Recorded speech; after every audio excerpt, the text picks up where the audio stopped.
Bueno, estamos aquí con Sebastián y vamos a hacer algunas preguntitas acerca de lo que es el ejercicio y la función sexual en las personas. Hola, Sebastián. ¿Cómo estás? Muy bien, gracias. Bueno, yo creo que esa pregunta me ha surgido a mí, también yo creo que los que nos están viendo, muchos, algunas han tenido esta duda, y es, ¿el ejercicio mejora el rendimiento sexual? ¿Ayuda a que en el caso de los hombres duremos más?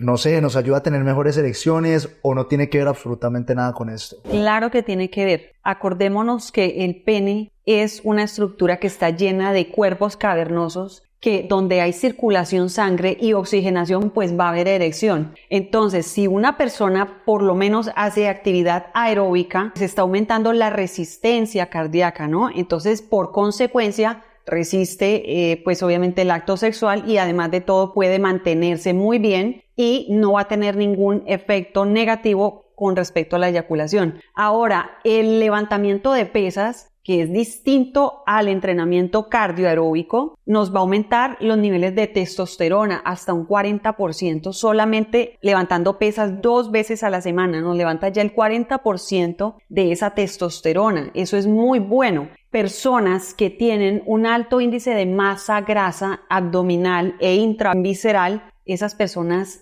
tienen más problema para tener una eyaculación, problema para tener la erección y pues obviamente el rendimiento se va a ver afectado por la función cardíaca. Entonces sí es necesario que la persona entrene no solamente pesas, sino que también un entrenamiento aeróbico o cardiovascular. Y bastaría con 3 veces a la semana un buen entrenamiento, sería digamos que algo mínimo como para que la persona ya pueda realmente tener beneficio. Perfecto, y obviamente con un buen entrenamiento también tiene que ver mucho una correcta alimentación, ¿cierto? Pues porque de nada sirve, digamos, que yo vaya, haga ejercicio, sea muy juicioso con el entrenamiento, con el cardio y todo eso, pero todos los días coma muy mal, tome gaseosas todos los días, coma hamburguesa todos los días, papas fritas todos los días. ¿Hay alguna alimentación que debamos seguir, alimentos de los que nos debamos cuidar o alimentos que nos mejoren en ese sentido? Bueno, claro que sí. Resulta que cuando nosotros estamos en un periodo tal vez de la evolución humana donde comemos muy inflamatorio, muy estresante. ¿Por qué? Porque todo es ahorita procesado para ahorrarle tiempo a las personas. Y es una cuestión netamente comercial. Pero se les olvida de que las personas tienen una reacción a esos alimentos que ya son precocinados o preelaborados. Y eso hace que la función sexual pues vaya a decaer efectivamente. Y aún más si no hace ejercicio, ¿no? La alimentación inflamatoria hoy en día es como que la moda, como que es normal la celulitis, como que es normal tener un poquitico de masa grasa, como que es normal la liposucción, como que es normal estas salidas que no son la alimentación, y la alimentación es el 80 y 90% de la función de los órganos y la función hormonal, no solamente de los hombres, sino de las mujeres. Hay muchos hombres que tienen niveles superiores de estrógeno y eso hace que posiblemente se puedan presentar problemas de disfunción eréctil. La alimentación también es un medio para manipular y levantar la testosterona, por ejemplo, el brócoli, y nosotros vemos que en los restaurantes o en muchos sitios comerciales no nos ofrecen un plato de brócoli al vapor, o sea, es difícil, solamente se limitan a ofrecer lechuga y pues se limita también el comercio a ofrecer más salidas a las personas. Entonces, el brócoli, por ejemplo, es un excelente alimento que nos levanta la testosterona, no solamente a las mujeres, sino a los hombres. Son pequeños detalles que hacen la diferencia. La alimentación lo es todo. Obviamente, en las horas de la mañana se debería tener una alimentación mucho más completa, mucho más sana, mucho más consciente con respecto a las horas de la tarde. Obviamente las horas de la noche no las consideramos porque los órganos necesitan es descansar para que esa función hormonal en el hombre realmente tenga una normalidad. Y con respecto a la suplementación, ¿qué suplementos recomiendas? ¿Qué suplementos dices es mejor no usarlos? ¿O todos benefician en algo? ¿Hay alguno que tú digas definitivamente no sirve para nada? Bueno, en realidad lo que todos los seres humanos deberían consumir para bajar los niveles de inflamación que nos da no solamente la alimentación incorrecta y un entrenamiento fuerte, sería el omega 3. El omega 3, en este caso lo tenemos aquí, tiene unas propiedades antiinflamatorias, antiestresantes y el ser humano necesita de por vida este tipo de suplementación. Además, para favorecer el refuerzo de los capilares y de todo el sistema de microcirculación de las personas en las partes íntimas del hombre, como el pene, se requiere un refuerzo de microcapilares y para eso se requiere no solo del óxido nítrico, sino también, por ejemplo, la arginina. En este caso tenemos aquí la arginina de Natural System, que nos puede también ayudar a reforzar esa parte. La arginina es necesaria no solamente para la función sexual del hombre, para que pueda mejorar esa oxigenación, ese paso de sangre a nivel general, sino que también para las mujeres pueda evitar futuros problemas de celulitis y futuros problemas de varices. Nosotros tenemos que saber con qué se complementa todo. Bueno, ya me hablaste del omega 3 y la arginina, la verdad son suplementos que consumo siempre, no pueden faltar en mi día a día, sé que son muy importantes y que sea deportista, no sea deportista, sea una persona sedentaria, lo que sea, también deberé incluirlos en su día a día. Pero ahora hablemos de, yo creo que el suplemento más conocido y más usado a nivel mundial, la proteína. ¿Qué opinas tú de la proteína? ¿Cuál consideras que es la mejor proteína? ¿Es necesaria consumirla? ¿No es necesaria consumirla? ¿Crees que es mejor en agua, en leche? Cuéntanos acerca de eso. Bueno, las proteínas en general son necesarias. Cualquier clase de proteína es necesaria. Lo que nosotros tenemos que ver es la calidad de esa proteína, la calidad en sí. Venden muchísimas proteínas en el mercado, pero no sabemos qué tanta pureza, qué tantos aditivos, que son los que van a hacer después una parte inflamatoria en el cuerpo, ¿sí? Entre más pura, pues mucho mejor. A veces la rinden con otras mezclas que en realidad no tienen la eficacia que debería. Eso depende mucho del estilo de vida de las personas. Si yo soy una mamá con 2, 3 hijos, no puedo estar cocinando las meriendas, no puedo estar cocinando y me agarra la rapidez, tengo que hacer vueltas, los tiempos no me dan, pues es preferible consumirla y más aún si voy al gimnasio, ¿sí? Entonces, en ese orden de ideas sí la puedo consumir, pero si ya yo tengo mis comidas, tengo mi orden, me puedo permitir organizarme con las meriendas o con los pequeños snacks, pues va a estar de más esa merienda. Eso tiene que ajustarse mucho al estilo de vida de las personas. Ahora, las personas con resistencia a la insulina y ovario poliquístico, preferiblemente, por ejemplo, las proteínas con respecto a la leche deberían ser consumidas en la mañana, no en la noche ni en horas de la tarde, porque nos va a disparar esos picos de insulina y si ya hay un problema de base hormonal, pues es mejor tenerlo frenado. Entonces, lo que son proteínas, en este caso tenemos un aislado de leche. Estas proteínas son muy buenas, de muy buena calidad, lo que son las proteínas de leche y las hidrolizadas. Esta es aislada y la hidrolizada. La hidrolizada es mucho más directa, entra en el cuerpo mucho más rápido. Esta se demora un poquitico, pero de igual manera es de óptima calidad. Natural System también la produce y es de excelente composición.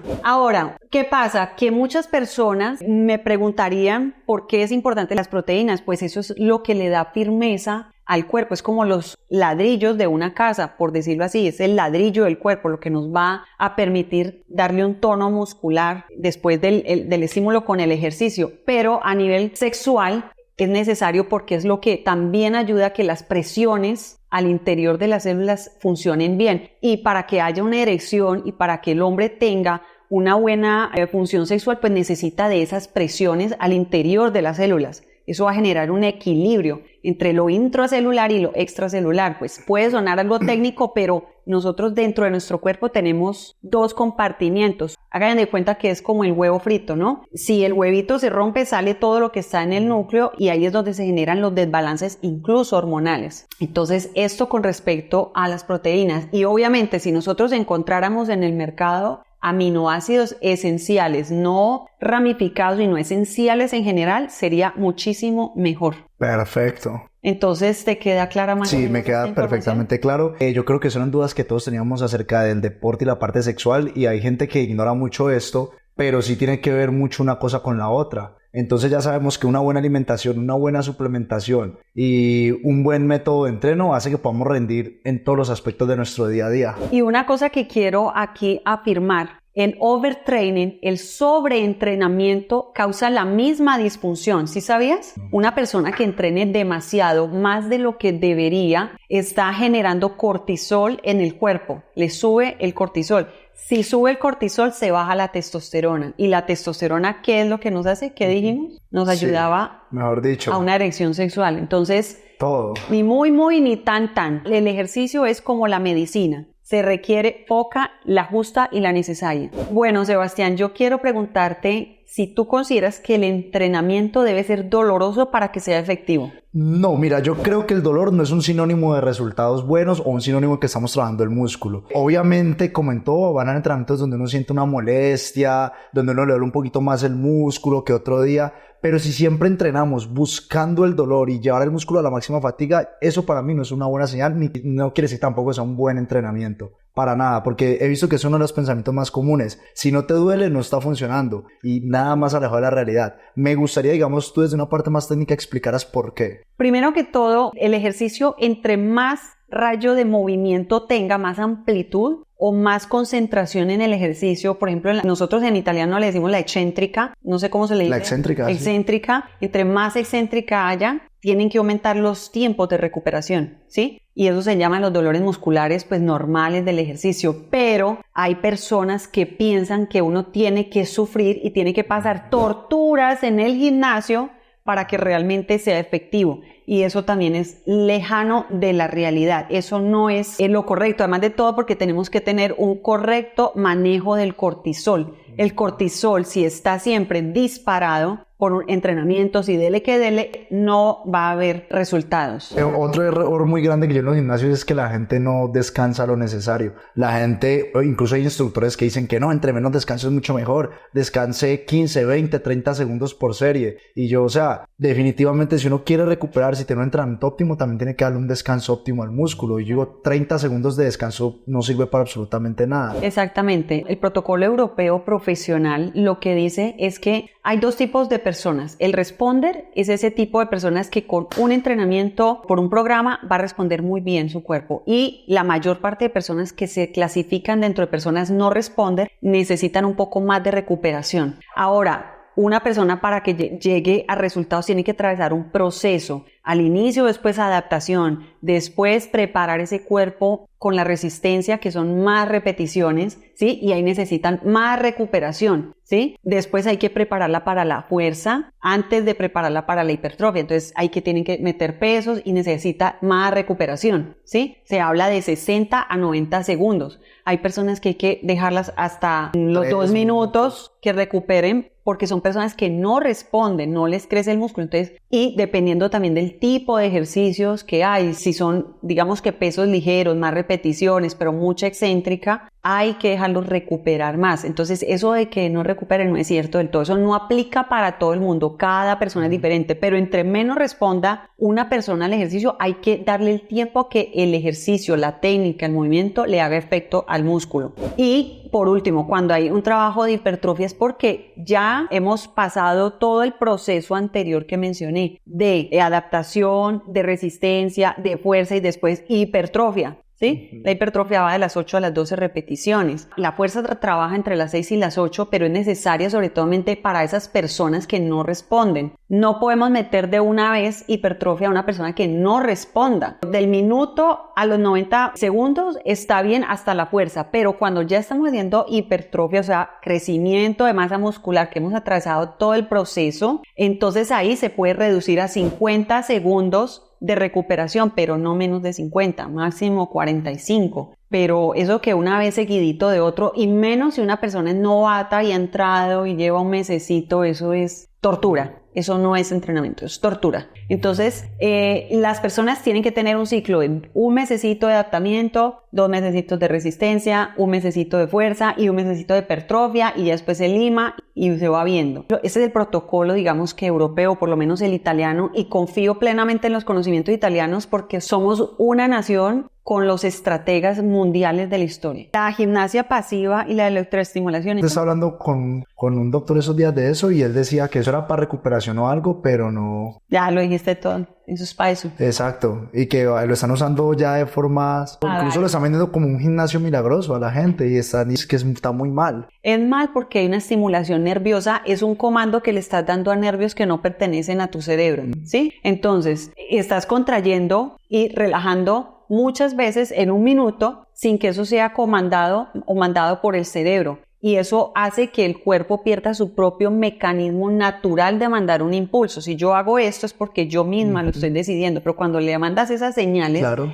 el cuerpo pierde su naturalidad. Esto es bueno por ejemplo, la vibración, la electroestimulación, eso está bien en pacientes que tengan que recuperar la movilidad o en pacientes que hayan estado impedidos por una cama o por una hospitalización por mucho tiempo. Entonces, en ese caso, se requiere una estimulación en los nervios, pues para que haya el estímulo para caminar o para moverse, pero no en personas que sean sanas o personas que tengan su plena movilidad. A largo plazo, eso va a dañar el impulso nervioso de sus nervios, el sistema nervioso. Eso es así. Bueno, una tusa amorosa, ¿tú qué crees? ¿Le podemos sacar el provecho o al contrario salir de una tusa por medio del deporte es difícil? ¿Qué opinas tú? Yo creo que eso depende. Yo creo que uno tiene que sacarle la comba al palo y tiene que coger esa tusa y apalancarse de ese dolorcito para sacarse el dolorcito con el gimnasio o por lo menos con el amor propio. Bueno, sí, eso es verdad porque es que hay varios casos, ¿no? O sea, yo como tengo los amigos que cuando terminan con la pareja ya no pueden absolutamente ni comer ni volver a un gimnasio, o sea, se hunden en la tusa. Por ejemplo, a mí me pasó que cuando tuve una tusa amorosa, ese fue como el impulso para de verdad yo querer generar un cambio físico en mí, un cambio físico positivo. Entonces ya depende como de cada persona, ¿cierto? Claro, además de todo que no se construye tu estructura física, se construye por dentro esa seguridad, esa berraquera de poder decir, he podido con esto y puedo sacar otros proyectos más adelante. De cierta manera, la parte emocional se va construyendo también, porque cambian los hábitos, cambia la voluntad,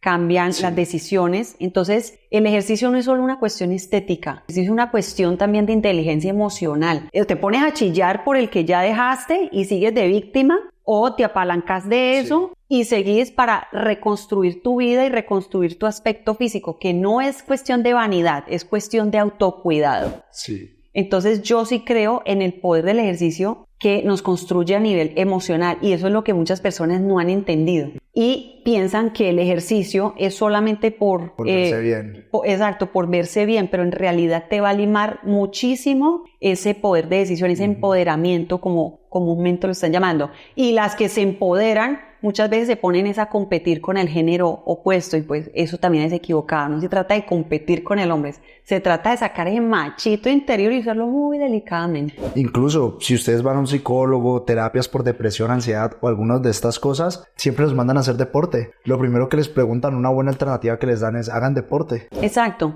porque el deporte pues va a elevar todas las hormonas y todas las sustancias que generan pues ese bienestar interior. No hay que excederse ni con lo uno ni con lo otro, porque el lado contrario es que se nos va a disparar el cortisol y estresa mucho a esa persona, y también los picos de depresión se pueden ver afectados. Recordemos que la inflamación crónica, sea por alimentación equivocada o por un sobreentrenamiento, pues va a hacer que la persona caiga en depresiones. Y muchos casos que se ven de personas que se separan o personas que, por ejemplo, tienen rupturas amorosas, van donde el cirujano plástico a hacerse en la liposucción, a hacerse en todo este tipo de cosas, porque piensan que van a evitarse en el dolorcito, pero aumenta la depresión. Se ha visto que ese tipo de cosas aumentan los picos de depresión en el posoperatorio, porque el dolor baja la oxigenación, la falta de movimiento baja la oxigenación, aumenta el cortisol, y pues la depresión es la primera que va a aparecer. Entonces, no siempre los atajos son la mejor forma de, digamos, que combatir la depresión. La depresión se combate haciendo ejercicio, lo que es y cómo es.